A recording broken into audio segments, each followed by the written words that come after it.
ఇప్పుడు ప్రభాస్ని ఎన్టీఆర్ని మీరు ఎలా ఐడెంటిఫై చేశారు? వాళ్ళతో సినిమాలు చేశారు కదా, వీళ్ళలో ఆ టాలెంట్ ఉంది వీళ్ళు అవుతారని. ఎన్టీఆర్ది స్టూడెంట్ నెంబర్ 1 షూటింగు మా ఇంట్లో జరుగుతుంది. 2 రోజులు ఇక్కడ షూటింగ్ చేశాను. ఆ 2 రోజులు షూటింగ్ చేస్తూ ఉంటే నేను ఈ పైన హాల్లో జరుగుతుంది, నేను ఆ పైన నా బెడ్రూమ్లోకి వెళ్తూ పైనుంచి చూస్తున్నాను అనమాట. కుర్రోడు యాక్ట్ చేసే సీన్ చేస్తుంటే నాకు ఎందుకో సమో స్పార్క్లా కనపడుతుంది. ఈ కుర్రోడు కొంచెం షైన్ అయ్యేటట్టు ఉన్నాడు, ఆ యాక్టింగ్ స్కిల్స్ అవన్నీ. అప్పుడు నేను అయ్యప్ప మాల్లో ఉన్నాను. అయ్యప్ప మాల వేసుకుని చూస్తూ ఉన్నా. ఆ రోజంతా ఆలోచించాను, ఈ కుర్రోని పెట్టి సినిమా చేస్తే బాగానే ఉంటుంది డెఫినెట్గా అని ఆలోచించి ఎవరిని పెడితే బాగుంటుంది డైరెక్టర్ అని చెప్పి బాలకృష్ణతోటి రిలేటెడ్ డైరెక్టర్ అవుతే సేమ్ నెక్స్ట్ ఫ్యామిలీ కాబట్టి ఇతను కూడా ఆ రేంజ్లోకి ఏదైనా తీసుకురావటానికి బాగుంటుంది అనే ఆలోచనలో ఉండి నేను ఫస్ట్ పర్చూరు గోపాలకృష్ణ గారి దగ్గరికి వెళ్ళి, గురుగారు ఎందుకో ఆ బొడ్డోడి మీద కొంచెం నాకు ఇంట్రెస్టింగ్గా ఉందండి, సినిమా చేస్తే బాగుంటుందని అన్నాను.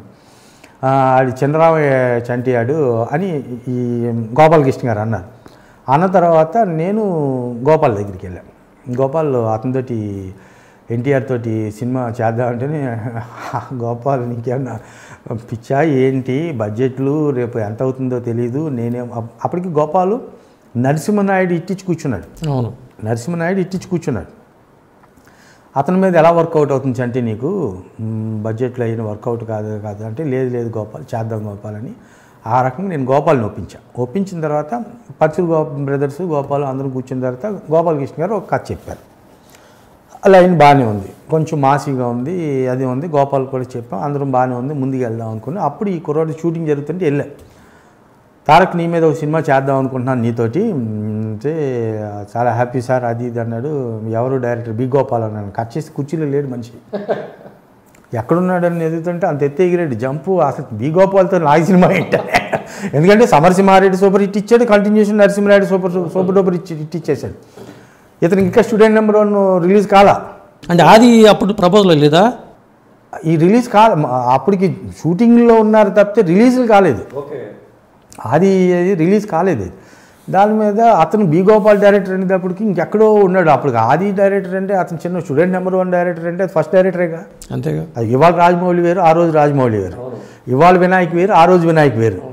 ఆ రోజు బి గోపాల్ వేరు, వీళ్ళు వేరు కదా. ఆ రోజు బి గోపాల్ సెన్సేషనల్ హిట్లో ఉన్నాడు డైరెక్టర్గా. ఒక రకంగా మరి ఎన్టీఆర్తో సినిమా చేస్తాం అనేది అతని రేంజ్కి అతని కిందకి దిగొచ్చి సినిమా చేసినట్టేగా వాస్తవం చెప్పుకోవాలనుకుంటే. ఆ బడ్జెట్లో పెద్ద హీరోలతో సినిమా చేస్తున్న టైంలో చెప్తే ఒక్కసారి ఎగిరి గంతేసాడు. కట్ చేసి రోజున ఇంటికి వచ్చేవాడు, సార్ గోపాల్ గారితో సినిమా, ఎప్పుడు గోపాల్ గారితో సినిమా.